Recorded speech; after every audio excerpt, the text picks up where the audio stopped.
those rich people always flying off somewhere.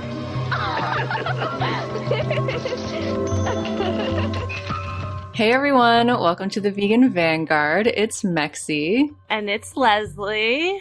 Guest host, Mad Blender. Yay! Yay!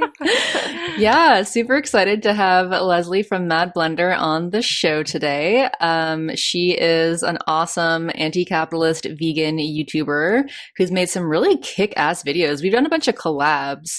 So we did a collab about the World Bank and the IMF. We also did one about equality of opportunity.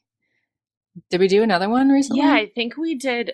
You did one like about the First Nations in Canada, and I did right. one about like racial discrimination in the United States.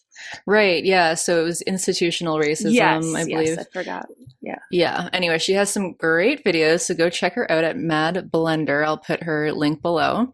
But today we're going to talk about, well, we're drawing from capitalist realism, but we're going to be talking about mental health issues and addiction, something that we've both dealt with in our lives. Mm-hmm.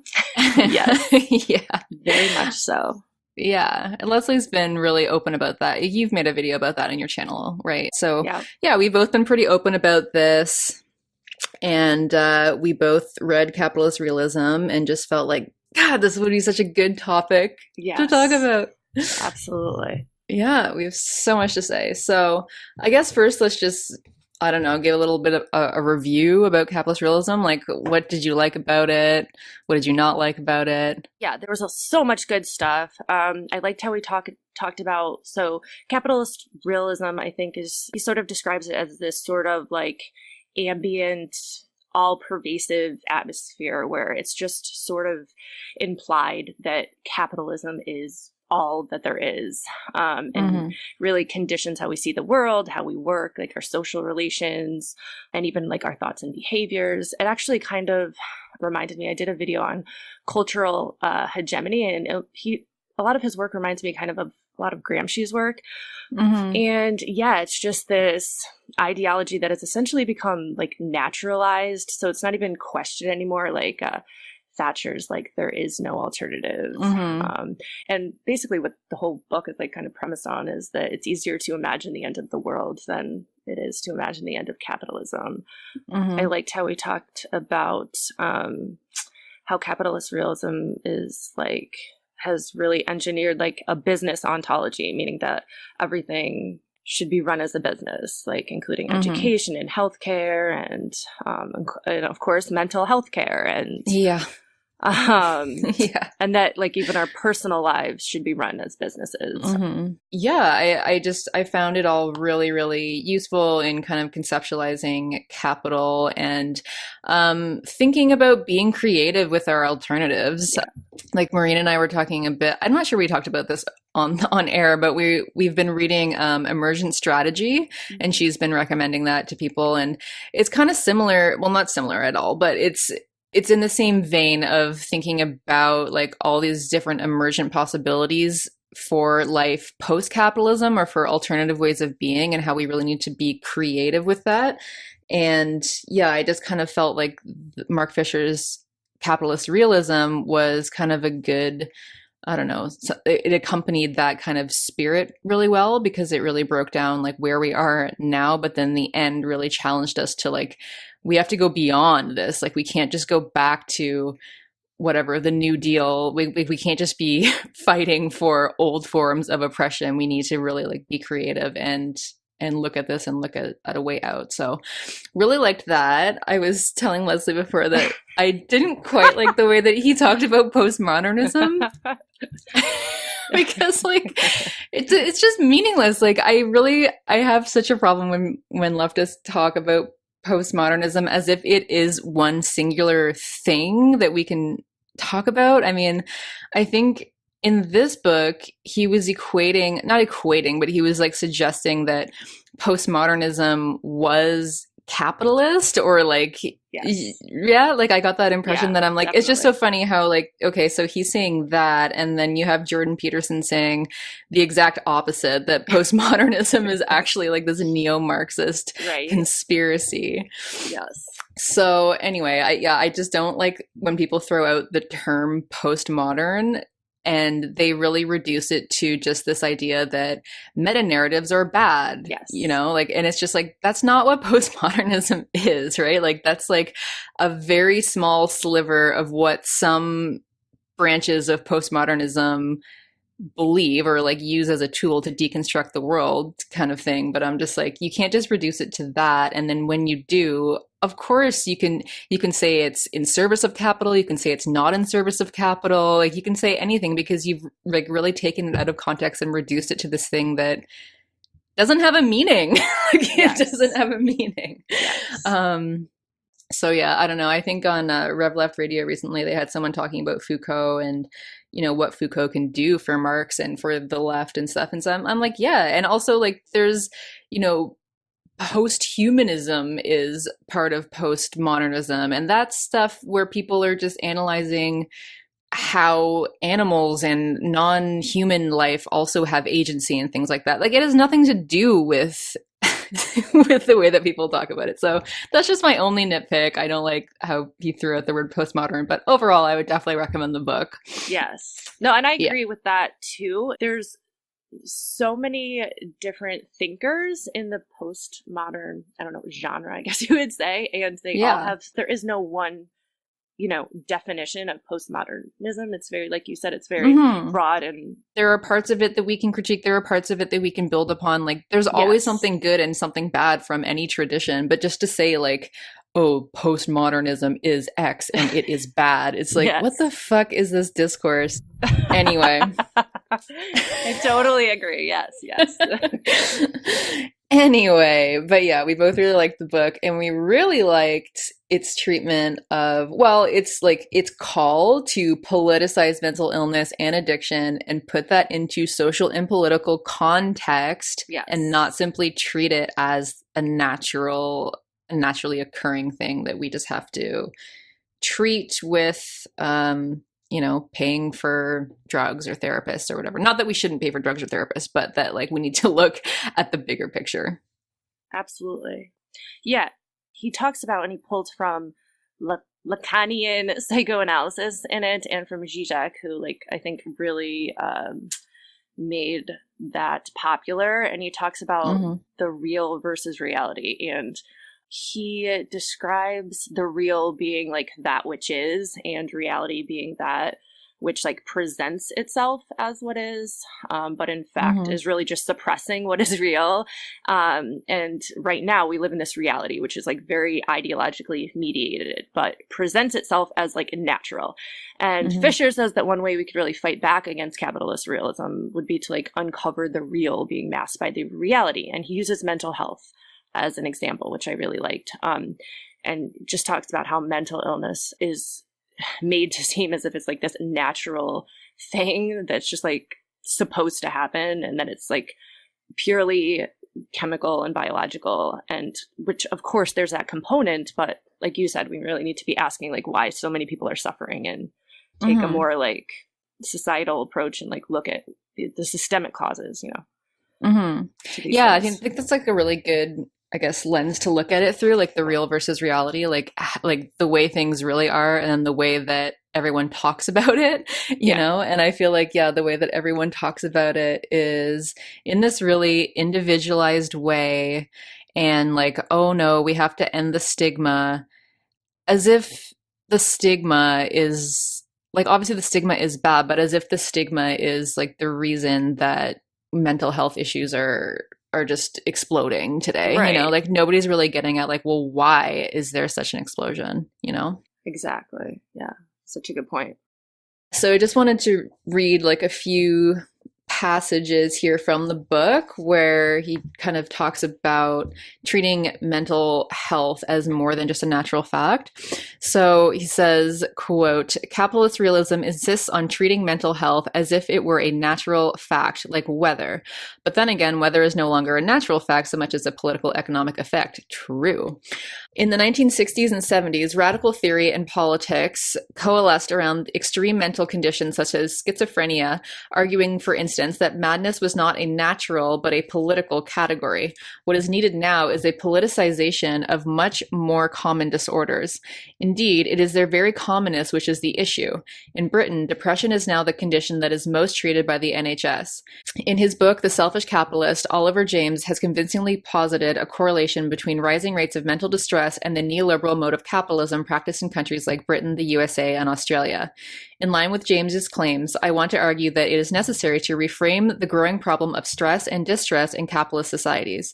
Instead of treating it as incumbent on individuals to resolve their own psychological distress, instead, that is, of accepting the vast privatization of stress that has taken place over the last 30 years, we need to ask, how has it become acceptable that so many people, and especially so many young people, are ill? The mental health plague in capitalist societies would suggest that, instead of being the only social system that works, capitalism is inherently dysfunctional and the cost of it appearing to work is very high. And then on page 21, he talks about how, because he works with teenagers, and he said that there's just been a real increase in mental health problems or learning disabilities, and that, it's not an exaggeration to say that being a teenager in late capitalist Britain is now close to being reclassified as a sickness. And he says, by privatizing these problems, treating them as if they were caused only by chemical imbalances in the individual's neurology and or by their family background, any question of social systemic causation is ruled out. So, yeah, I felt like that was 100% apt. And yes. Yeah, I mean, even just anecdotally, we're going to get into some stats about the increase in mental health issues shortly, but even just anecdotally, I remember when I was younger, I was in the generation, I was born in the 80s. What? Ditto. Yeah. In the late 80s, so at that time, I remember when I was going to school, in the 90s, it was kind of just coming out then that there was this rise in kids having ADHD and stuff like that. And they were blaming it on all these really sugary cereals that everybody was eating. Because I remember when I was a kid, we kind of just bought McDonald's or Pizza Hut, or I would just eat Lunchables at lunch and Coke and Dunkaroos, and breakfast Dunkaroos, was yes. yes, Dunkaroos. or Gushers or whatever, right? And breakfast was Cinnamon Toast Crunch. So kids are just literally sitting down and eating these bowls of sugar and milk, which is a whole other thing. But yeah, and so it was just kind of coming out that, this way that we're living with no time and basically just entrusting everything to these corporations to give us these really fast packaged things that we could just quickly take on the go, that was causing all these learning difficulties in kids, and they were crashing at school, they were getting ADHD and all this stuff. And yeah, I just really remember just a steady increase in things like that coming out. I don't know if you had the same experience, but yeah. Definitely. And it's so funny, it's actually not funny at all, that nobody put two and two together, that they did, like you said, that sugary substances are fueling this ADHD, but instead of dealing with the root causes of these issues, like sugary cereals, and then even further to the root of that, but we put them on ADHD meds at 7, 8, 9 years old or whatever. And it's so we have all these kids pumped full of Ritalin, which Ritalin and Adderall are essentially amphetamines. We're giving our frickin' kids amphetamines and then wondering why they're messed up later on. It just drives me crazy. And the mental health field in general just wants to dope you up on all different kinds of medication instead of dealing with the other factors. Yeah, like the broader systemic factor. You're right. So it's like, yeah, okay, all this sugar is causing problems, but nobody's looking at like, well, why are these companies allowed to feed us? Like, why are there no regulations around these companies just feeding us, Right? chemicals and sugar? Why are people so pressed for time that like they don't have the option or the luxury of doing like slow cooking or the slow food movement? They're just grabbing these things off the shelf quickly to feed to their kids. But anyway, so looking at the increase in mental health issues, this is from Psychology Today. They say that the increase in mental health issues is most consistent between the 1930s and the early 1990s. Anxiety and depression increased between these decades, very much so. And then after that, the trend shows kind of an inconsistent pattern.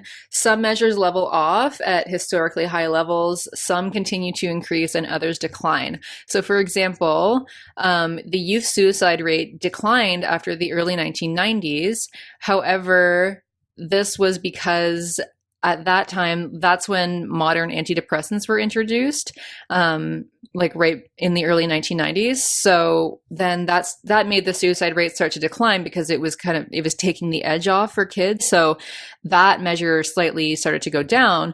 However, most other measures of mental health have not improved in the last 20 years. For example, a nationally representative sample of high school seniors showed that more students in the 2010s reported psychosomatic symptoms of depression, such as having trouble sleeping and concentrating. And like in terms of antidepressant use, Americans who say they've taken an antidepressant over the past month rose by 65% between 1999 and 2014, with 1 in 8 Americans over the age of 12 admitting to recent antidepressant use. So the decline in suicide rate is not a very good gauge of the overall state of young people's mental health.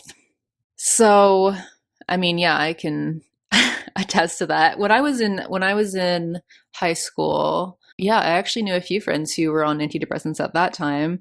I didn't start until much later, but like if I'm thinking about like myself and my closest friends, or even just, a lot of people that I know, I would definitely say that, I mean, 1 in 8 would be, I would say like, 1 in 3 have gone through some kind of mental illness, some kind of eating disorder, have been on antidepressants, have had something worse happen. I feel like it's very pervasive.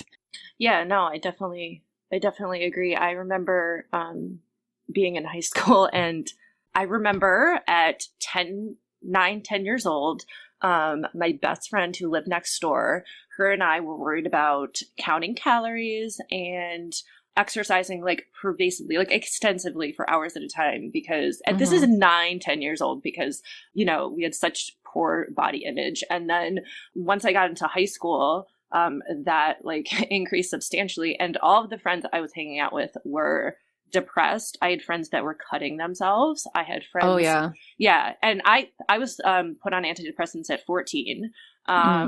So were a lot of my friends. So it's great. It's just crazy. Yeah.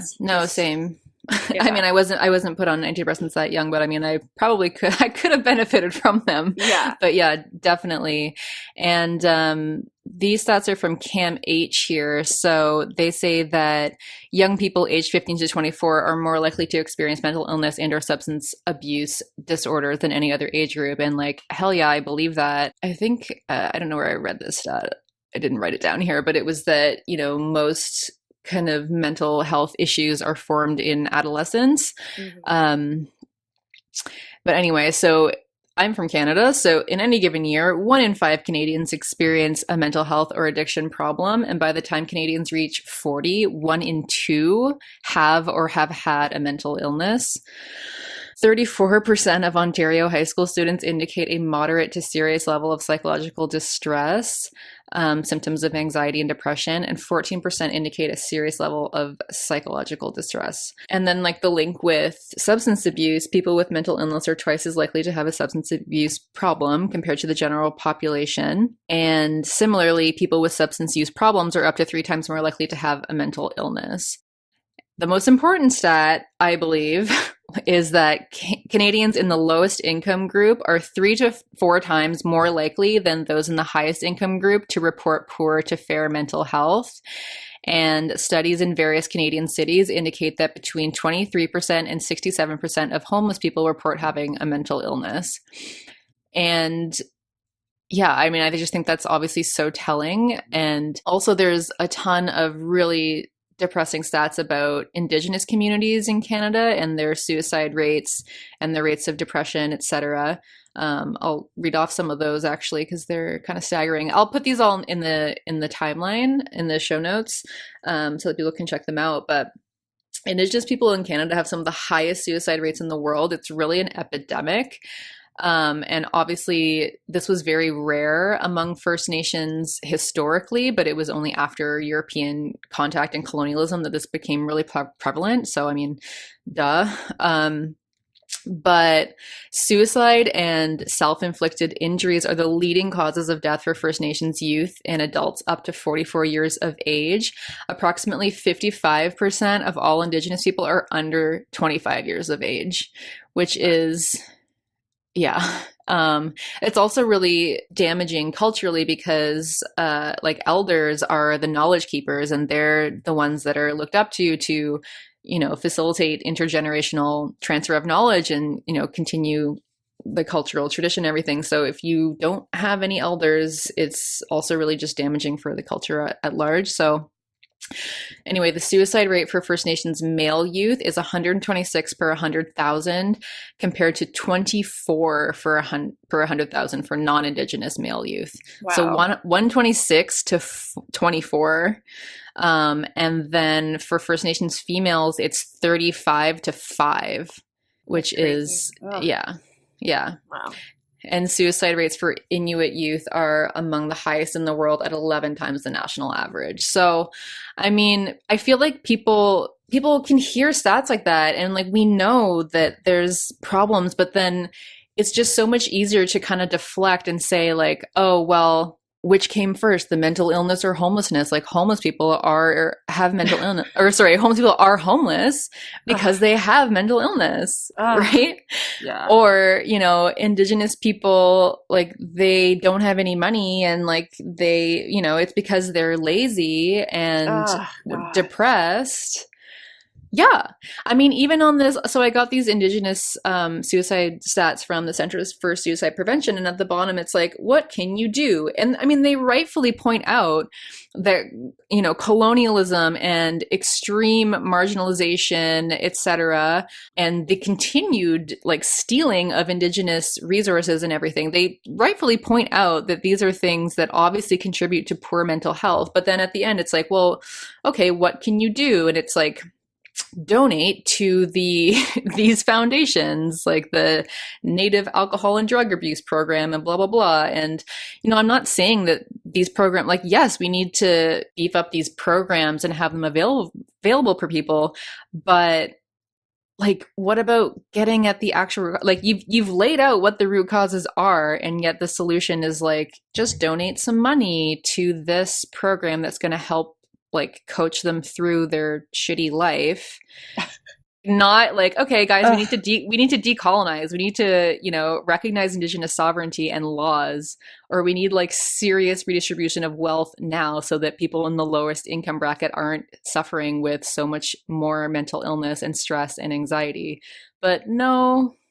No, that's such a good point. I was actually, I was reading, I think it was in 2016, there was a suicide pact. There was like a bunch of kids that made a suicide pact. It was like 13, I think, Indigenous youth from one of the First Nations in Canada, Attawapiskat. I don't know if you know how to pronounce that. Yeah. And so I guess they were saying that someone overheard these kids talking, and so they sent them to the hospital for treatment. But the hospital was already so overburdened with people that had come in trying to commit suicide that they sent half of the kids to jail.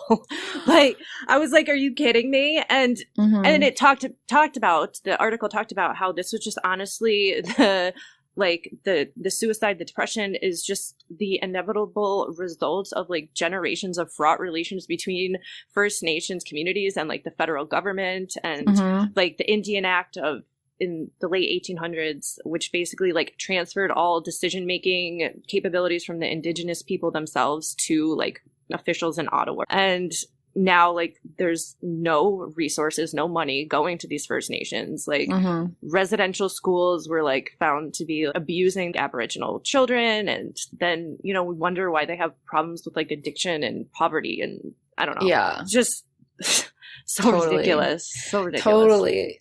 Yeah, I mean, I could definitely do a whole podcast on like residential schools alone and how terrible that was. I mean, Indigenous children were snatched away from their families, and they were forced to, it was like they had to take lessons in, English and Christianity, and it was basically they were, the whole point of them was to like beat the Indian out of the child or whatever. And that's like, so gross. Yeah, it's so gross.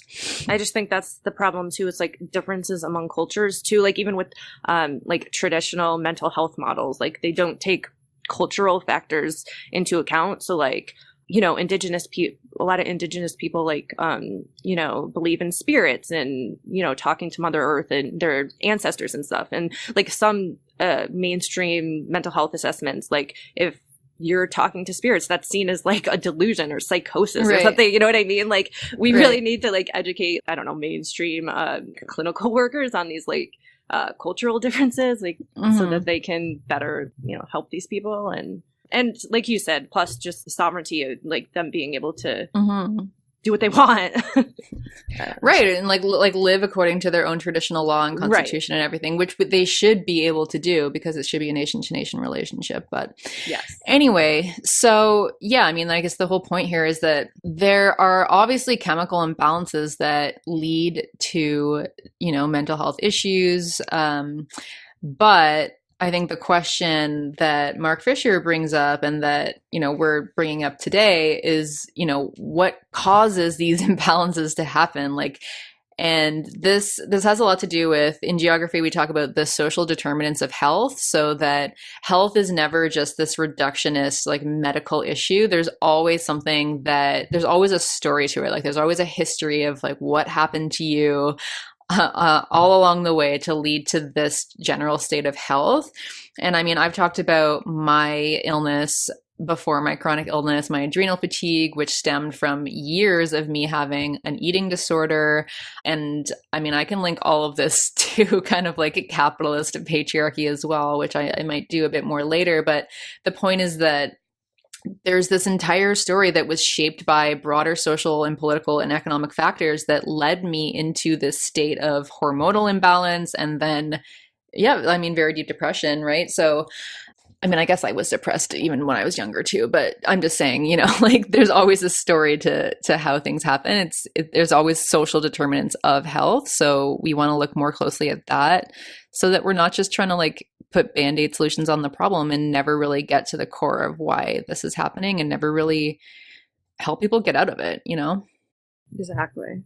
The role that a chemical imbalance and, chemical factors and biological factors play in mental illness, especially, when we're talking about things like depression.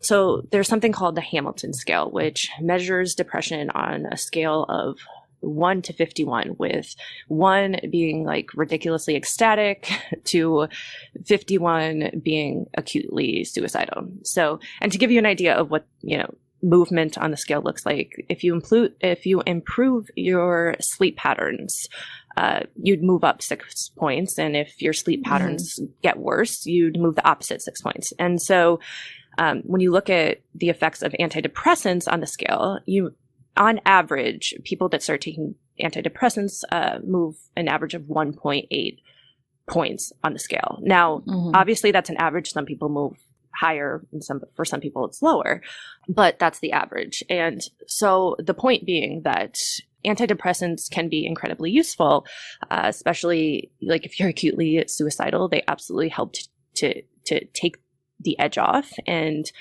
but it's not this miracle cure that people make it out to be. And I just think, especially after like the Diagnostic and Statistical Manual came out in America, and we really started pushing this idea of mental illness, especially depression, being just a chemical imbalance. And I think this was largely, you know, in the interests of capital, the interests of pharmaceutical companies.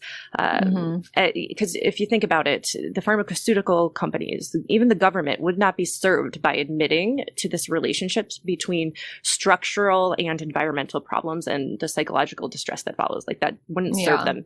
And even if you look at the type of studies that are backed by big pharma, for example, like they're interested in the genetic and the biological components of mental illness, because of course these are the areas where they can make the most money selling lots of drugs, and admitting that there may be like other social and environmental causes would just not be, you know, good. And I think psychiatry in general just really tries to medicalize normal human emotions, even emotions and emotions that arise as a result of like losing your job or losing your baby or something. And I just wonder sometimes, like, is it really ethical that, as I said before, that we're drugging kids that can't sit still in class, or like labeling someone with bipolar disorder and prescribing them an antipsychotic 48 hours after they enter a detox for drug abuse? That's what happened to me. That's why I'm saying that. Like, I just said, like, that's a very specific example.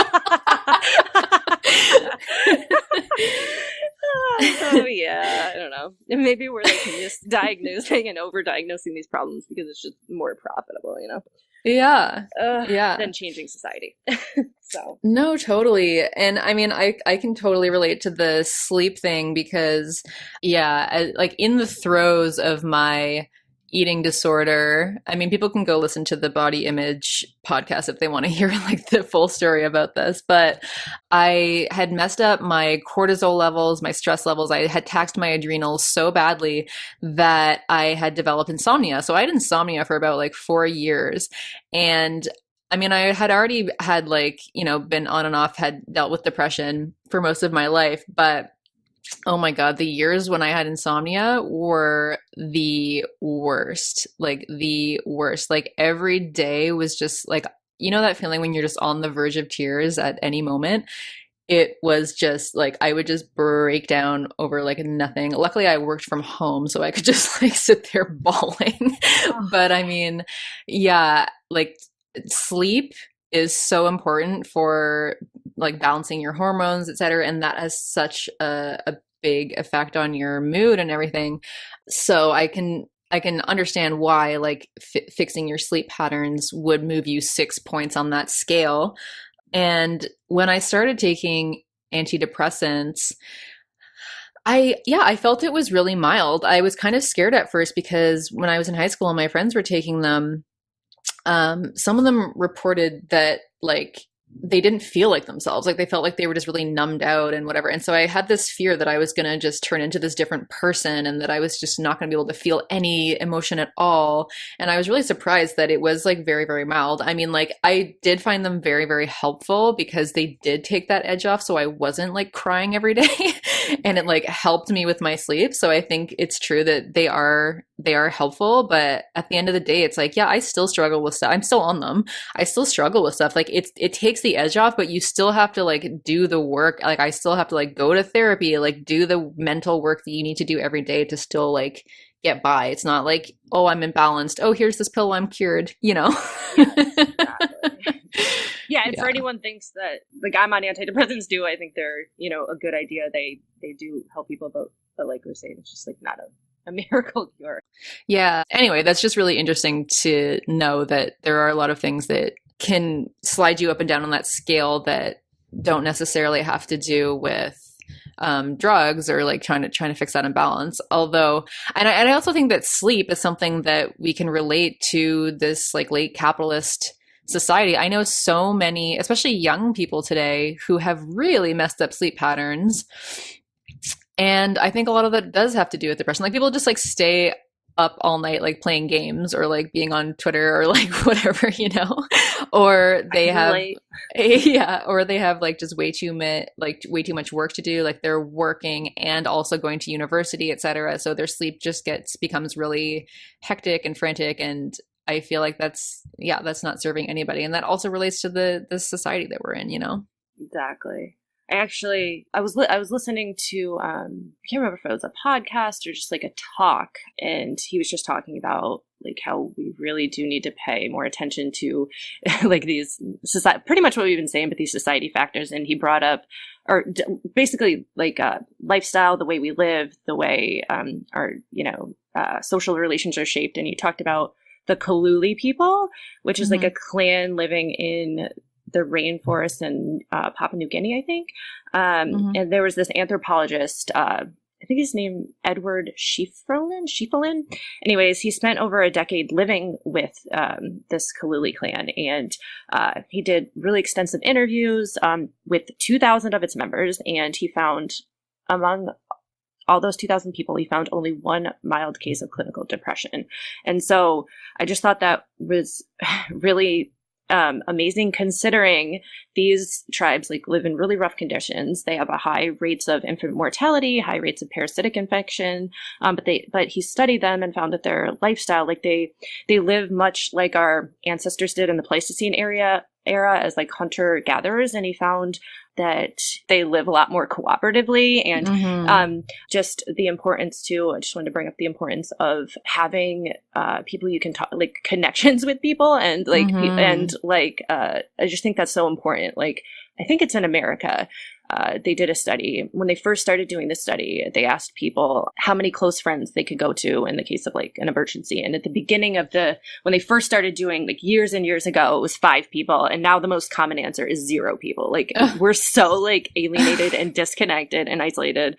I know that kind of like got into a different topic, but that just got me thinking of we're just...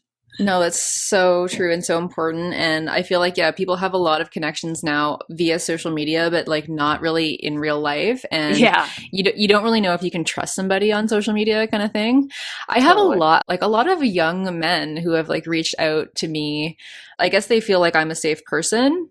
And I am, Yeah. but it's also like, I feel like that's also like symptomatic of the fact that like people don't have a lot of people to reach out to, and also I'm like, I do to an extent, but like a lot of my in real life friends, it's like I can talk to them about what I'm going through personally if it has to do with like my relationships or my family or things like that. But I don't have that many people that I can have like really in-depth conversations like this about like systemic issues. I really don't have that. So I understand. And like, I'm grateful when people reach out and like are really open and want to talk like that.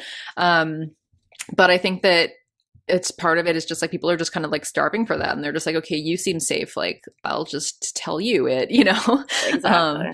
I was just watching, actually, I'm so happy that this series exists, and I will link it in the timeline. It's called Man Enough. Have you seen this on YouTube? No, I've heard about it. I need to watch it. Oh my gosh. Okay. I just watched the first 2 episodes and I love it so much. Is that the thing the vegan warrior princesses were promoting on their page? Yes. Did you see it on their page? Was that the thing? Yeah. Okay. Yeah. I have to watch it. Oh my God. Everyone watch it. I'll put it in the timeline. It's basically, it's a bunch of like cis men talking openly about their emotions, and about like the first episode is called Why Men Don't Talk. And then the second episode is about vulnerability. And I just think, having had like just like interactions with young men at like meetups I would have or whatever, and just like hearing all of their similar issues of like really wanting to be able to talk and be vulnerable and like unload a lot of what they're thinking and feeling, but they have no outlet and they have no one to say it to. And I just feel like that is so suffocating. Like that is just so smothering. And I guess like I have been, lucky being socialized as a woman, in that like I was never told like don't cry, or like don't tell your friends your personal problems, or like don't, you know what I mean? So hearing like people say that like they have a hard time being vulnerable, they have a hard time crying, I'm like, how do you let anything out then? I mean, like, of course everything is just going to feel like it's weighing down on your shoulders. And anyway, I just think the series does a really good job at like breaking down masculinity and this idea of like having a network and of just being a human. Yes. Yes. I definitely need to watch that. Oh, it's so good. Yeah. It is so good. can totally relate to, like, I spent so many years like bottling up my emotions and not crying and not talking to people, and just sort of like, it's amazing what kind of like resentment that builds inside. And so like you can kind of see, like, especially in men, how, because they're, you know, brought up to be that way, how maybe that's why sometimes they can be more aggressive or whatever, because they're not able to, you know, let out those feelings in their personal relationships. So it comes out in other ways. And I guess that's the idea of toxic masculinity, you know, too. Yeah. So. And like the fact that like the male suicide rate is so much higher because I mean, like when I was feeling suicidal in my life, that was a point where a lot of my friends had moved away. I didn't really feel like I had anyone to tell anything to. I think I told it to like one person, but otherwise I just felt like it's a scary feeling. It is very scary and smothering, and you kind of feel like that's when you have no way out because you have no one to go to. So the importance of a network is super important, because I was lucky enough that I had benefits. So I decided that I would go to see a therapist, but therapy is fucking expensive. And if you don't have insurance, if you don't have benefits, then you don't get any. So, which is another part of capitalist realism today. And sometimes that's the only person someone has to talk to would be like their therapist, because they really don't have those support networks. So it's like so vital for them to be able, and it's the people that can afford it the least that need the help the most oftentimes. So exactly. Sucky. I know. Fucking capitalism. Fuck capitalism. God damn it. I started reading. Mark Fisher actually talks about Oliver James, and he's the author of The Selfish Capitalist in his book. And so I ordered it, and I've been reading it, and it's amazing. Now, just to say, I haven't finished the book, and I'm not actually sure if he's purely anti-capitalist, but he does spend a significant amount of time, pretty much the whole book, talking about the effects of neoliberalism. He calls it selfish capitalism, which is essentially neoliberalism, and the effects that has had on mental illness. And so one thing he brings up, he talks about a study done by the World Health Organization, a really extensive study, 25 countries, using the same methods everywhere. They made sure to use representative samples, culturally neutral language and everything. And it basically showed the global distribution of emotional distress. And what they found is that twice as many people suffer from emotional distress in English-speaking countries. So America, Britain, Australia, Canada, New Zealand. And that in Western European ones like Germany, France, Belgium, those kind of countries. So there was twice as much distress in those countries than the Western European countries. And the USA had the largest prevalence. That's no surprise there, I don't think, with over a quarter of Americans having been distressed in the past month. And he talked about how there's considerable evidence to suggest that genes are not the cause. Like, he shows that Italian Americans, for example, have prevalences 3 times higher than the descendants of Italians that stayed in Europe. And the same with African Americans with origins in Nigeria. They have rates 6 times higher than the Nigerians who were not forced into slavery and to stay in Africa. Surprise. Right, exactly. I know, right? And so it seems that what the studies are showing is that as populations immigrate, they start to develop the distress rates of their adoptive country within a few generations. And James actually, provides really convincing evidence that these different distress rates among nations is largely due to like these English-speaking countries implementing selfish capitalism or neoliberalism, while the countries in like mainland Western Europe, they implemented neoliberalism, but not to the same extent these other countries did. And it showed where in every country where neoliberal policies were implemented like the most, real wages stagnated or decreased, working conditions became shit, unions lost power and were broken up, inequality rose, and materialistic values came front and center. And he spends a lot of time also discussing the effects of materialism and consumerism and how that affects our self-worth, the way we see and interact with the world.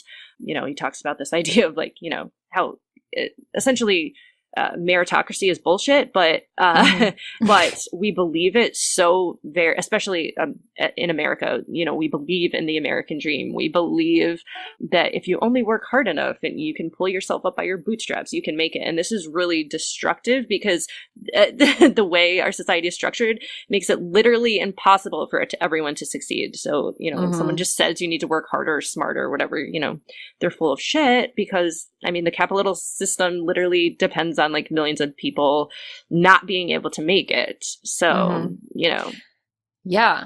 And it's terrifying. It's really, really terrifying. Growing up as a millennial today, we talked about this in our Form Over Substance podcast, that so many people buy into it and kind of end up defending the system because we're basically taught that our self-worth is around what you do. You know what I mean? It's like, if you're at a bar, like, oh, what do you do? That's like the first question, you know what I mean? And it's just like, that is supposed to tell you everything about a person. And so people end up striving for these ridiculous things like, oh, vice president of marketing of like some total bullshit ass, company that's doing shit work, but it doesn't matter because I'm the vice president and that's a great job. And like, and so, you're just taught to define yourself by what you do in a environment where there are fewer and fewer stable positions, more shitty contract ass piece of crap work. And neoliberalism also rolls back any protections that you might have. So it's like you're just out there on your own, and that's terrifying because it's like, if I do not make it, I die. Like, I am on the street and no one's going to, like, everyone will just blame me for being there and nobody will want to help, And then people will just say so like, sick. Right. And then if I develop some kind of mental illness or like abuse, substance abuse, just to fucking deal with my goddamn existence, people are going to be like, oh, well, if you just cleaned yourself up a bit, you might be able to, like, you'd get a job. You know what I mean? And it's just like, oh, fucking hell. Yeah. Can I just say, nothing pisses me off more than the way we treat addicts and alcoholics in the society. Like, the solution pretty much now is like incarcerate them, or like we have this war on drugs to illegalize every single drug and like arrest people when they have like a dime bag of pot on them or whatever. And it's just like the way we treat, and just like the stigma attached. And we'll get into it. I'm recovering drug addict and alcoholic, so yeah, well, that hits home. Like, if you feel comfortable sharing your experience. Sure. So basically, I was talking about before, and I've worked with a lot of drug addicts and alcoholics over the years, whether it be voluntarily or in drug and alcohol facility I interned at. And what I hear time and time again, and what I felt my whole life, was this like sense of purposelessness. Like, what what am I doing here? Like, what is going on? Everything feels superficial, nothing feels real. And to deal with that, and to deal with my depression, my anxiety, my very distorted body image, I started drinking at 14. I turned into a hardcore alcoholic by the time I was 17 or 18, entered my first rehab when I was 19.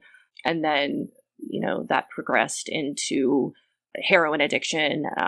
Basically, what I found is that was my coping strategy, for the longest time, because I had used drugs and alcohol for so long. I thought that my problem was the drugs and the alcohol. But I'll never forget, when I finally got sober and I stopped using, I found that when I finally took those substances out of my body, I found that I felt crazier than ever before. I was more suicidal than ever before. And I found that I didn't have those coping mechanisms anymore. So I was left with just me and all my thoughts of self-hatred and, worthlessness. And so really finding new ways to cope was really hard.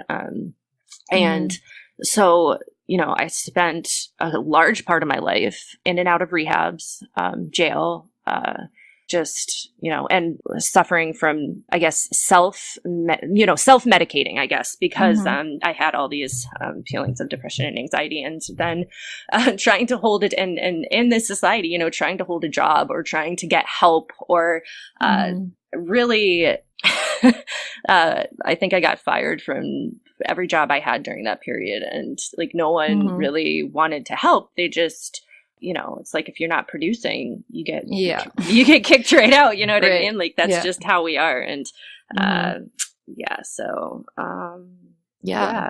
definitely. I know, I'm so sorry that obviously you went through all of that, but I love that you're so open about that, like with everyone, because I feel like that has such a potential to help people who are feeling similarly, because I feel like so many young people have that feeling of like worthlessness and of just like, what the hell am I doing here? And this whole society is superficial. And what is the point of this? And I don't have the energy. Like that's how I felt when I was younger. Like I didn't get into the hard drugs or anything, but I can relate to those feelings anyway, like those underlying feelings of like self-hatred and like body image issues and just like, like when I was younger, like part of my depression was just that like I never ever bought into like this society. Like even when I was a kid, I was just like, I don't like the way that we're doing this. Like I don't like how we've organized this. I don't want to participate. Like I don't want to compete. I don't want to like go get a job at an office for no fucking reason, like just to make money to buy things that I don't need. And you know what I mean? I was just like, I just felt suffocated right from the get-go. And then, but yeah, because you're taught that like your self-worth is tied up with what you do, I was just like, okay, so if I don't do this, I will be worthless. And so it's just this really like just nefarious way that we like bring up our children and teach them about their self-worth and about like what they need to do in the society. And yeah, I mean, it does feel empty. And I think this is one part of the book that he brings up, that like people realize that something is missing. Like they feel like the system is empty, but nobody actually really knows what that empty something is. And so they just try to pursue pleasure via like addiction or consumption, like just buying things, but it just always falls flat of getting you anywhere, right? Because it's just reproducing all of the things that are making you empty in the first place. Yes. We try to fill this void we have with anything. Like that's whether it's drugs or alcohol or food or shopping or shoplifting or whatever. We're just constantly trying to fill this void that cannot be filled with like superficial materialistic things. And we just keep trying. And like in my 12-step program, they told me that if you keep doing the same thing over and over, you're going to keep getting the same results. And that's what we do. Like we keep doing the same thing, thinking something's going to change. Well, it's not. And then also tied up in that, I think, with addiction and mental health, well, especially with addiction, is that you should just be able to stop. You should just be able to do it yourself. And that's that kind of privatization of stress that Mark Fisher talks about that I love, is that we should all be able to just deal with this stuff on our own. And that's so lonely and just, again, makes you feel so empty. And I hate it so much. And like, what does deal with it even mean in that context? Like just accept that it just means like, just accept that this is the way the world is. Yes. And that even though you fundamentally disagree with everything that's going on, you disagree with consumerism, you disagree with like this whole production consumption system, you disagree with capitalism, you disagree with exploitation, you don't want to participate in it, well, deal with it, meaning find a way to accept that and still be happy about it. Like find a way to just smile about that. You know what I mean? And it's like, fuck no, like, no, I'm not happy about that. God. Like, no. That's God damn horrible. it. Oh, God. Yeah. That's horrible. What are we thinking? And then capitalism is just so good at like commodifying that, or like distractions, right? So it's like, it's okay, like just get a bunch of money and then go on a vacation and then you'll be able to like just hold it down, you know what I mean? But like, we can't consume our way out of unhappy. We can't consume our way out of this system. And if the system is what's making us unhappy and making us fearful and everything, like with my chronic illness, I'm actually really fearful now. Like I'm doing a lot of different jobs in order to piece together an income right now. And I'm fearful that I'm going to have to end up taking on too much, or I'm going to have to like get like a standard like 9-to-5 work in an office job that I'm not physically going to be able to handle. But I'm going to have to just like run myself down, keep making myself sick, like affect my hormones, affect my sleep in order to goddamn pay the bills. And it's scary, and there's no support, and it's just like, why am I doing this? Like, why do I have to hurt myself just to be a person who deserves to eat food, you know what I mean? Or deserves to have shelter and water. Like, that's really fucked. Yeah, and it's like, just talking about work in general, I think it was Gallup that did a study. They conducted a study and found that 13% of people feel engaged in their work, 63% do not feel engaged at all, and 24% feel actively disengaged. So it's like, this is what we're dealing with here. Everybody fucking hates their job. Like, it's more stress than anything. And it's like, not to mention just like all of the bullshit jobs, like you were saying, that don't even like, that's like advertising and stuff. Like, people think that they're doing these great things, and really there's so many jobs that just like don't need to be there. If we had a different way, a different system wouldn't need to be there. And people feel so insecure, like these 0-hour contracts, these gigs, that these temporary jobs, people aren't guaranteed benefits. Nobody has security anymore. Everybody is afraid, you know? Of course I'm afraid. I'm like, I'm working like gig to gig, contract to contract. And yeah, I mean, it's scary. Like, talk about an entire society of anxiety. Like, how could people not have anxiety in this situation? Especially because, like, you know, the housing market is just off the chain. Like, there's no way that I'm going to be able to afford. Well, I mean, maybe, but like, probably not going to be able to afford like a home in the Toronto area. This generation is just not going to be able to live the same kind of life that any of the previous generations did. And we know that. And then we're just like, well, then why are we doing this? Like, why are we killing ourselves for scraps? Meanwhile, like, all our jobs are getting replaced by robots or being outsourced.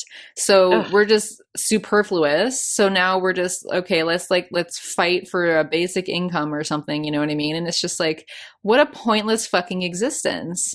Like, of course, I work with a number of like Indigenous experts in Canada, and they talk a lot about like the different, like the disconnected worldview that is the cause of all of this kind of like, you know, degradation and stuff. And I'm like, it really is a disconnected worldview. Like, we just think of ourselves like, if you're in the throes of consumerist society and like hyper-capitalist society, you're not thinking of yourself as an animal that's part of an ecosystem.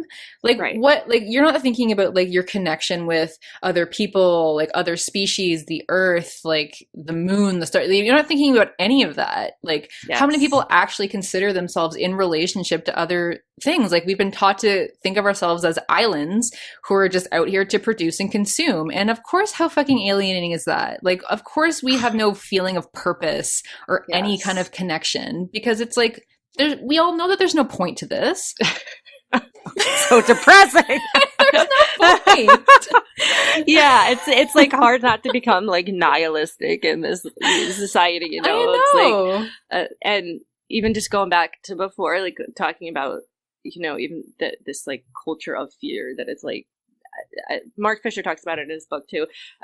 You know, it's fear and cynicism are the affects that predominate in late capitalism. And I mean, if you think about it, like, fear is a very, you know, animalistic response, I guess. If you think about like evolutionary speaking, our brains like needed to be able to assess risk quickly in case there's like a bear or something, right?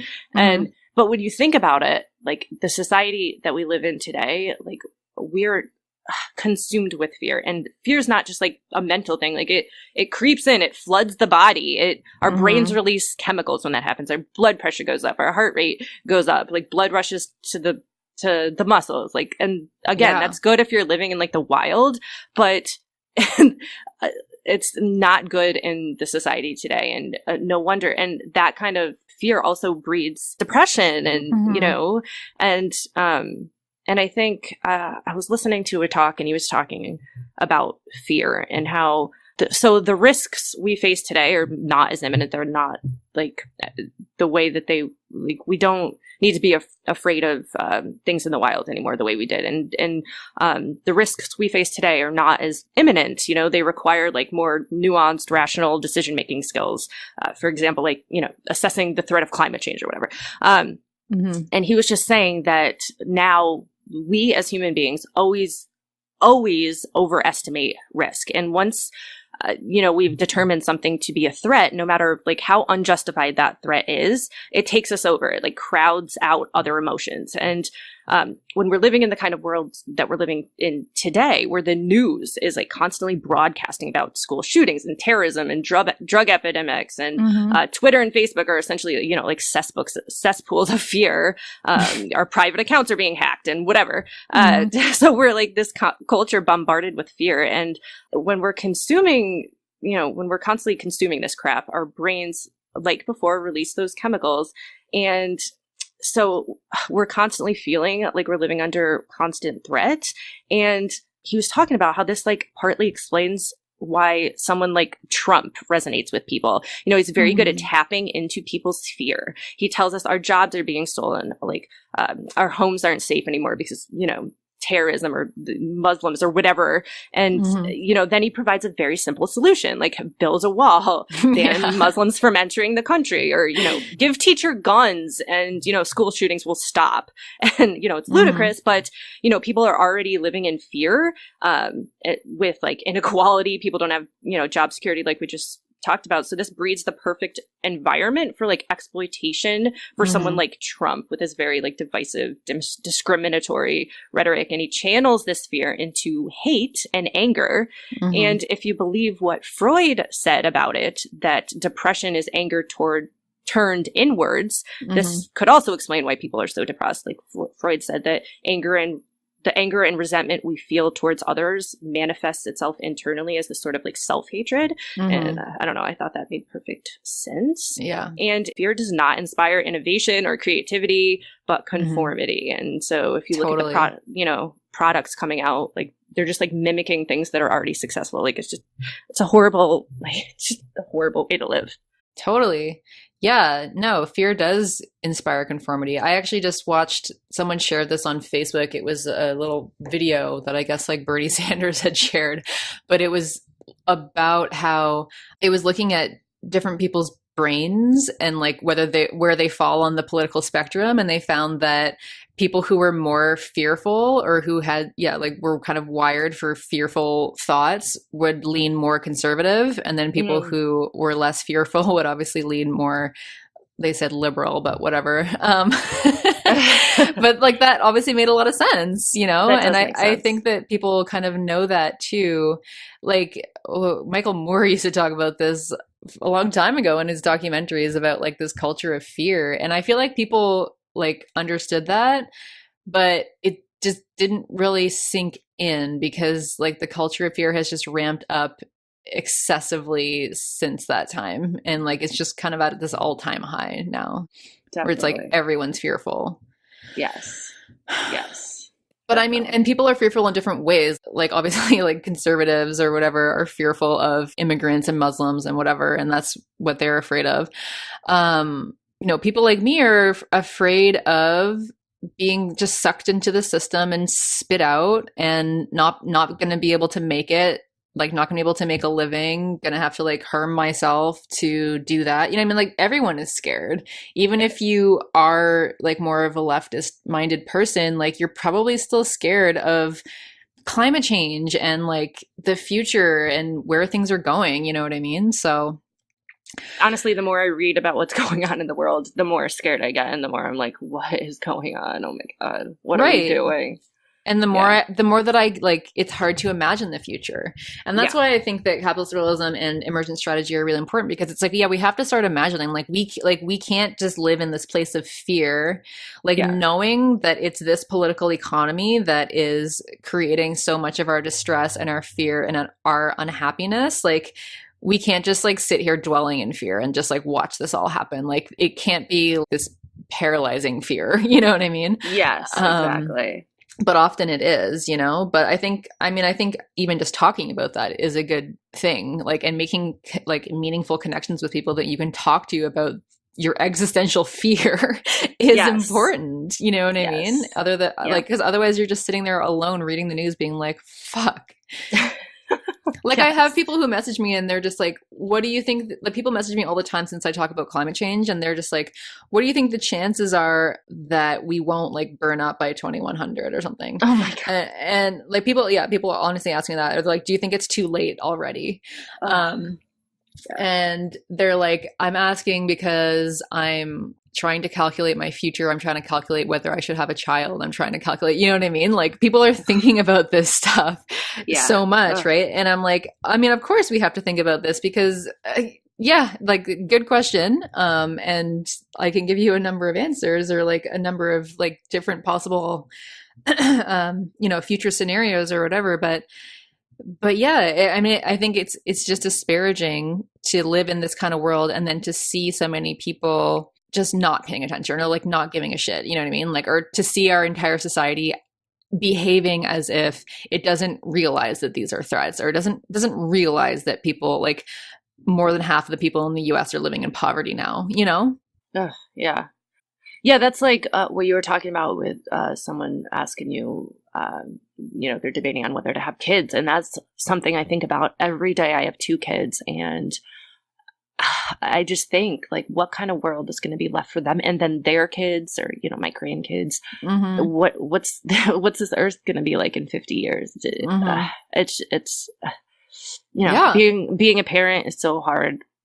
Especially, you know, you have to deal with all the everyday things like heartbreak and, you know, Yeah. skinned knees and, you know, making sure that they grow up to be like, hopefully, you know, healthy minded people. And now we have to worry about whether the Mhm. world's going to burn up. Yeah. God. No, I know. I know that's why Naomi Klein, like, she's kind of credits having children as why she's like pushing so much harder now for like climate action and stuff. And I mean, people can Yeah. criticize her because she's, you know, she's not calling, I don't think she's calling for like revolution, but like the Leap Manifesto in Canada is like quite positive and progressive. I think that's awesome. Yeah. Yeah. It's, I mean, it's a definite move in the right direction, but Yeah. I think Mark Fisher even talks about how this capitalist political economy also ruins families and like ruins our relationships because we don't have time for one another and we're all under so much stress. Yeah, he has a really good quote in here. I'll just read it quick. The situation of the family in post-Fordist capitalism is contradictory in precisely the way that traditional Marxism expected. Capitalism requires the family as an essential means of reproducing and caring for labor power, as a salve for the psychic wounds inflicted by anarchic social economic conditions, even as it undermines it, denying parents time with children, putting intolerable stress on couples as they become the exclusive source of effective consolation for each other. Mm-hmm. And that's such a good point. I mean, Mm-hmm. I mean, that's kind of what, so I'm a stay-at-home mom, and my partner and the father of my kids runs a small business, and I kind of help him with that. But he works 7 days a week. He's constantly struggling to, you know, keep things afloat. And it's kind of ironic because I sometimes feel like guilty because, you know, it's like you do what you have to do to survive. It's like you have to do what you can. So yeah, it's really hard because he's constantly away, but you know, he has to put food on the table. And so, you know, we have to survive, and it's really hard to like have a date night or to like keep close bonds between us in a relationship, and then also parenting, and just it's tough all around, you know. Yeah, definitely. I feel like John Bellamy Foster also wrote a great article about like the changing role of the family under capitalism. So I think I'll link that in the timeline because I don't really remember it now, but definitely. And then in terms of like getting out of that or the solutions to that, there aren't really many good ones, you know what I mean? Or it's just like, okay, get a counselor, you know, like the solutions to this are all individualized, like hire a life coach or like do some yoga or like start a meditation practice, which I'm like, these are all great things. Like I love meditation. Like I'm a Buddhist, like everyone, meditate, do that yoga, like, if you have access to therapy, like, oh my God, I can't say enough good things about my therapist. She's the fucking best. I love her. Yeah, all of this stuff is important, but it all just kind of brings it back to the self and the kind of like, well, if you really want to fix things for yourself, then you need to be trying harder. Yes. And yeah, I just feel like that's so obviously capitalist and so damaging. And like we've talked before in a podcast about this idea of like positivity culture and how it kind of like plays itself off as this kind of like spiritual Buddhist thing, but that it can be also damaging as well, because for people actively start, like if people are homeless or whatever, it's like you cannot just think really positive thoughts and then not remember that you're starving, or you know what I mean? Or like even someone like me, when I was going through chronic pain and insomnia, like I can't just like think really great thoughts and then that'll make me forget that like I'm in fucking chronic pain and and I'm like really sad about that. Like I'm like I can't deal with it emotionally, you know? Yeah, I think there's something to be said too for positivity culture, making it seem like any emotion except for positive ones are bad, like making them seem like you shouldn't have them at all. So it's unhealthy to be angry or depressed, and that these should be seen as bad emotions. And so you need to think your way out of it into good emotions. But really, I think the opposite is true, and that it's normal and in fact healthy to be feeling anger when something happens, you know, you lose your job or that's, you know, these feelings, our whole range of emotions, totally normal. And so to make it seem like we should only be having positive emotions, and if we're not, there's something wrong with us, is incredibly destructive.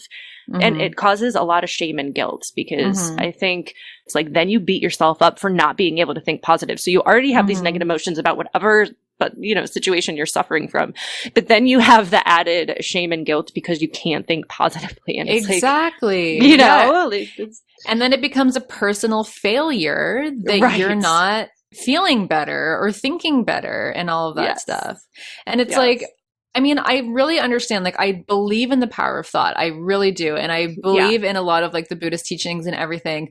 But when we just like have this blanket idea that applies in every single situation, like it doesn't. It's context specific. You know what I mean? In a lot of cases, you do need to like step back and like channel love and you really reflect on what's causing you to think and feel and behave in certain ways. But if you have a chemical imbalance, like if you're suffering from like postpartum depression, or if you're just a poor Black kid who's being harassed by the police and jailed for absolutely no reason, like, of course you're going to feel fucking angry and sad and scared and whatever, you know what I mean? It's just like, you can't just like think your way out of abuse or oppression, you know what I mean? And I don't know. I mean, I know there's a lot of people who advocate like, well, like there is a way to kind of find your own kind of space of freedom, like in your mind. Like, and I understand that and I agree. But at the same time, it's like, we can't just individualize the solutions so much that we're forgetting about the systemic causes and thinking like that this is a personal failure and not something that we need to just like radically politicize and attack on a very political level. Yeah, that's actually a really good point. And something that really I've been thinking a lot about is this idea of personal responsibility and how it's really used, kind of like you said. When I was in my 12-step program, and really, you know, that was so beneficial to me. It was super beneficial for me to take personal responsibility of my life, to look at my life and realized how I had hurt the people in my life through my actions. It was really important for me to make amends to the people that I had caused harm to. It was really important for me to do some self-work and realized where all of my hatred and resentment and anger was coming from, and to take personal responsibility in that way. So I think it can be very valuable. But on the other hand, I think it often gets used in this way where it's like, people just say, well, you got to take personal responsibility and that's it. And we shouldn't then look at anything that has to do with the system. And it's like, you can do both. You can take some personal responsibility in certain aspects of your life. You can do what you can.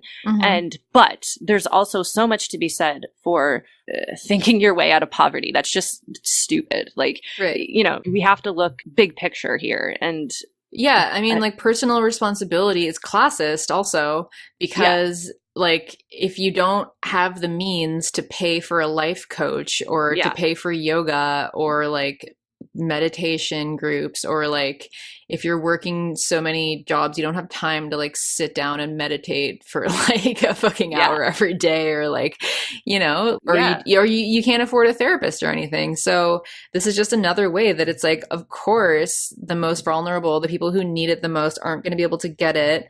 And I just think we need to we obviously need to just recreate our entire society on one that's like has purpose and value and like is about connection and relationship and whatever, not just production and consumption, because production and consumption are empty and they always will be.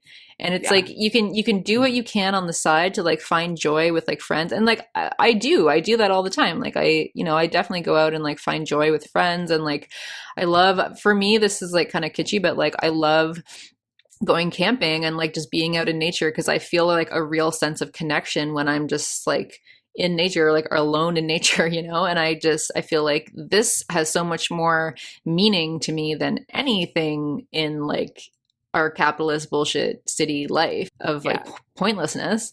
So I don't know, I mean, like, yeah, definitely there's a lot of ways to like find joy and everything, but I think obviously until we like fundamentally reorganize our society, mental illness will continue to be a serious problem, and we'll still just be working on band-aid solutions basically.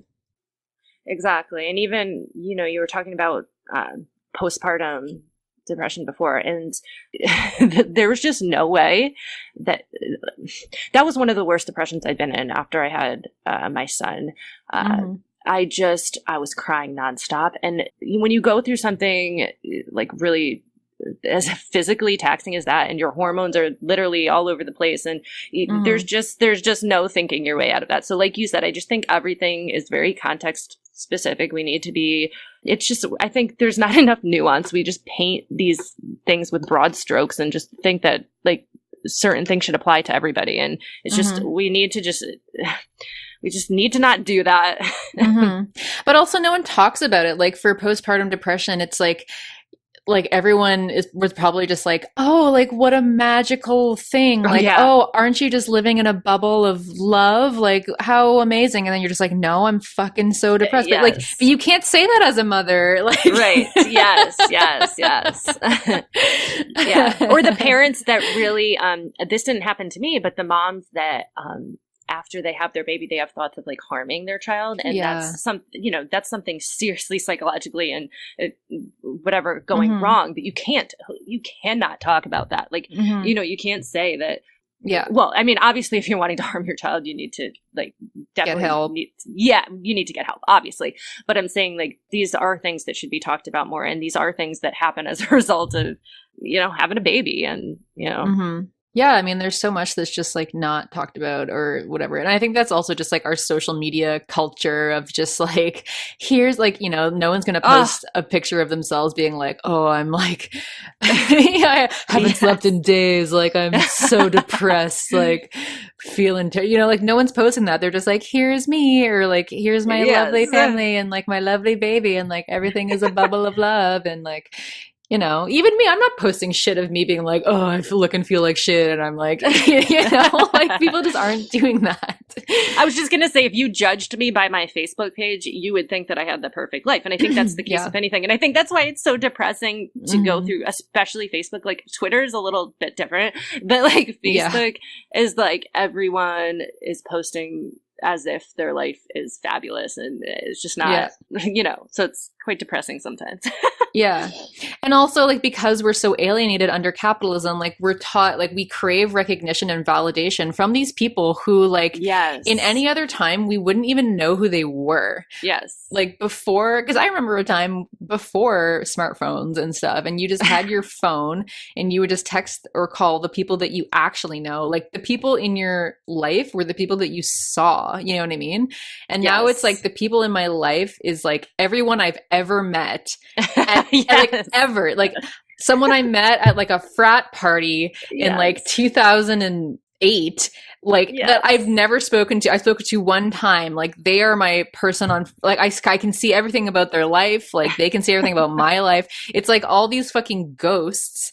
But like, because we're so fucking starved for like real connection or like a real sense of purpose in life, it's like we just crave recognition and validation from all these people, where it's like, what do I care what they think? Like, in any other world, we wouldn't be seeing each other's lives. You know what I mean? Right. Yeah. But I feel like we all kind of like self-censor and stuff like that. And just like the form over the substance, like more, like so much more work goes into the PR than the actual substance. And that's true of everything in capitalism. Like Mark Fisher goes over this a lot in his book, that just like so much more goes into the PR than any actual substance. Yes. And this just leaves us with that empty feeling that we try to fill with like anything, like, and like sometimes that anything is just like posting something online to get a bunch of likes from people that you don't know anymore, that you probably have nothing in common with anymore, but these are your friends. Yeah. And you become, addicted to the likes too. It's like, oh, how many likes did I get? It's like part of neoliberalism too. It's just like commodifying, or not, what's the word? Like just like everything's broken down into like quantified. Yes, that's the word I was looking for. Just into, how many likes can I get? How many views can I get? And then it's this very up and down, like, oh, this picture didn't get as many likes. Like, why not? Yeah. And it's like, you know what I mean? This very roller coaster of superficial emotions based on, whether someone liked a picture. It just, and when you really break it down and think about it, it's very bizarre. And honestly, if I talk about this all the time, like, I get so excited when I leave my phone somewhere, or, I've had it, break a couple times, and it's like those a couple days before I get a new phone, or just like taking a break from social media or whatever. It's, you really kind of see what truly matters. And when you're living in this weird internet world, it's just, it's this, you're in a box. Bizarre. Yeah. A bubble. You're constantly in this like box. And I feel like without that, like your world just shrinks. Suddenly everything is like simpler. Suddenly it's like, okay, what am I doing here and now? Who am I connecting with here and now in real life? Yeah, I just feel so much better when my world is like smaller like that. You know what I mean? Yes. And yet I never really go on any social media cleanses, because I'm like, this is such a politically fraught moment in time that I feel like I'm like, no, I need to be out there. I need to be educating people and whatever. Anyway, I feel like we're kind of getting off topic. Yeah. But this is all just to say that like the society we've built is not conducive to positive mental health. Yes. And the solutions that we're proposing are good for like people. They're necessary for people, but we really need to like re-politicize this. Mm-hmm. Yeah, no, that's a good point. And something I've been thinking about too is like this sort of contradiction of trying to be anti-capitalist in a capitalist world, right? Mm-hmm. And sort of that there's this existential angst of everything. Every protest, every movement somehow finds its way being incorporated into capitalism. And Mark Fisher talked about it in his book too. So I think it was Adorno that said that, capitalism is able to turn every protest against itself into a profit. So, and you see these like countless, revolutionaries sporting like mass-made Che Guevara t-shirts, and, that ridiculous Pepsi commercial last year, like with, Kendall Jenner like completely co-opting the Black Lives Matter movement, handing a cup of Coke. Yeah. And I liked how he talked about Kurt Cobain, who suffered really immensely because of this contradiction. Like he was really a tortured, depressive drug addict and a brilliant artist and musician that truly believed in like anti-capitalist sentiment, and he just could not reconcile his hate for the system with the fact that he had to participate in it. Mm-hmm. And if you think about it, if he hadn't have sold out to MTV and to his record company or whatever, his message never would have reached the audience it did. And so it's really is just, it's very depressing to try to think about forming an alternate society or to fight against capitalism. There's sort of feeling like, yeah, like everything I do just gets incorporated into this model. And something that I really liked that Fisher talked about is he thought that instead we should show the ways in which capitalism is inconsistent, contradictory, and unsustainable. And he was talking about that being a more effective approach. And it's thought that it was important to show that capitalism is not natural. It's not reflective of human nature, as people like to say it is. And in fact, it goes against all of our natural instincts. And so sometimes it feels like just like this is the only way, and competition is the way, and this is the only way I'm going to get ahead in the world. And I myself have thought of, just like dealt with that contradiction. Yeah, it definitely is depressing. I mean, yeah, I get a lot of messages of people dealing with that as well. But yeah, I mean, I think to that point of what do we do? I think there is a lot of value in critique. And I know a lot of people say, well, critique without a immediate plan is meaningless. And I disagree. I mean, I think there is a lot of value in breaking this stuff down, understanding the root causes of all of our afflictions, and then bringing that to light and making that clear to other people who can then become our allies in the struggle, because we all have a stake in this. Like, we all have a stake in creating a new system. And I think, our creativity and everything will spring out of that deep place of understanding. So I think there is value in critique and in really looking at this like Mark Fisher has done. But I also really like at the end of this book and emergent strategy, like I said, in terms of also working on our creativity, trying to, do things that bring us joy, do things that we just really enjoy doing, I don't know, take some guitar lessons or something, or go, you know what I mean? Do things that will feed your soul and make you feel kind of in this more creative place, because we need creativity more than anything, and creativity has been co-opted a lot of times in the service of capital or innovation or synergy or whatever kind of bullshit. But we really do need to make connections with each other, in real life connections with each other, if possible, and also really get creative. Yeah, I think there's a lot of lack of imagination. Totally. And I think that's also a symptom of we're all stressed, we're all depressed, we're all dealing with this contradiction.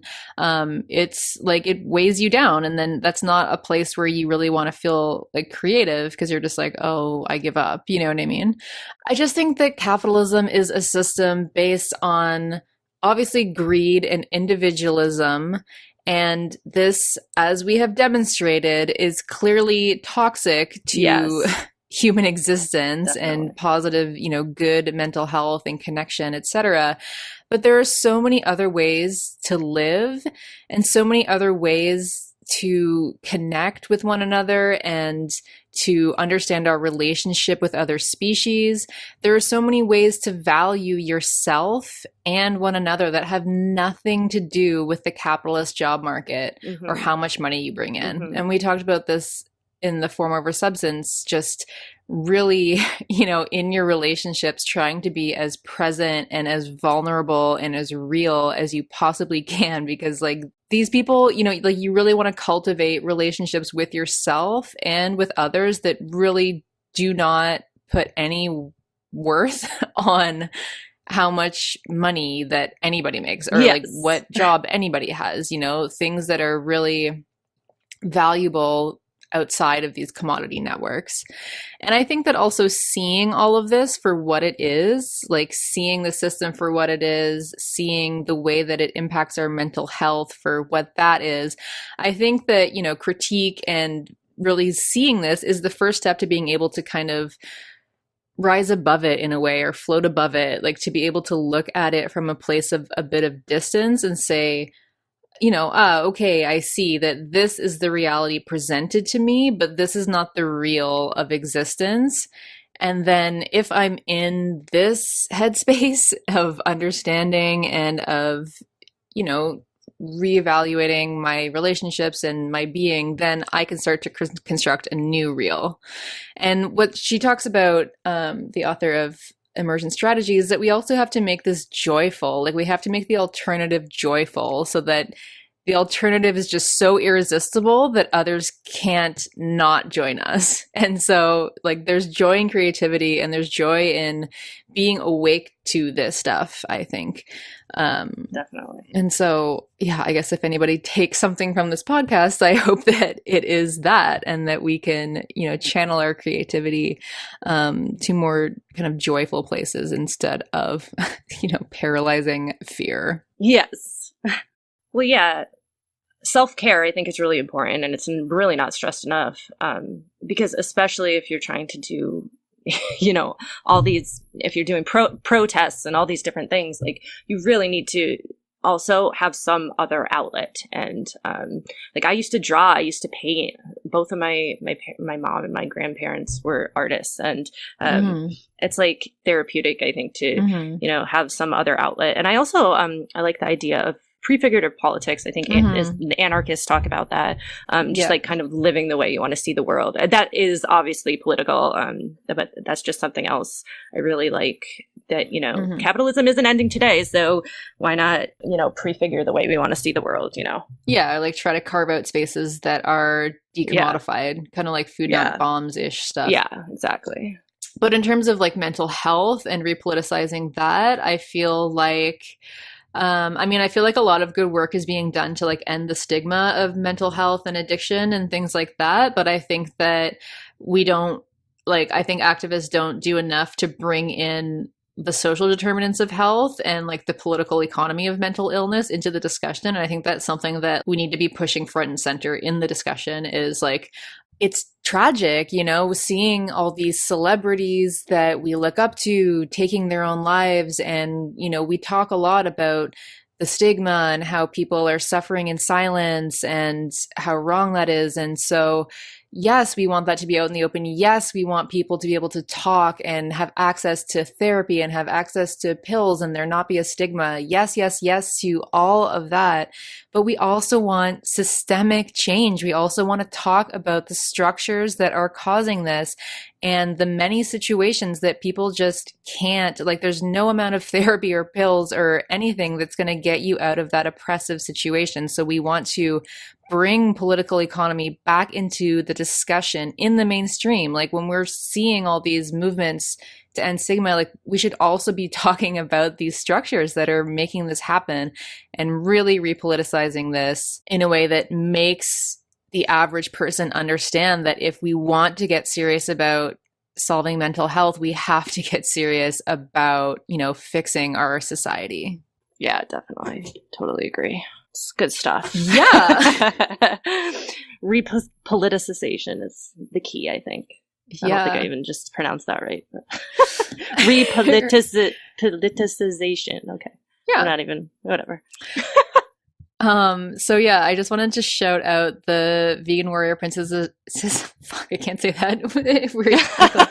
Vegan Warrior Princesses Attack podcast. They had Stephen Dawson on for like a 2-part series they were talking about, I think, bipolar disorder.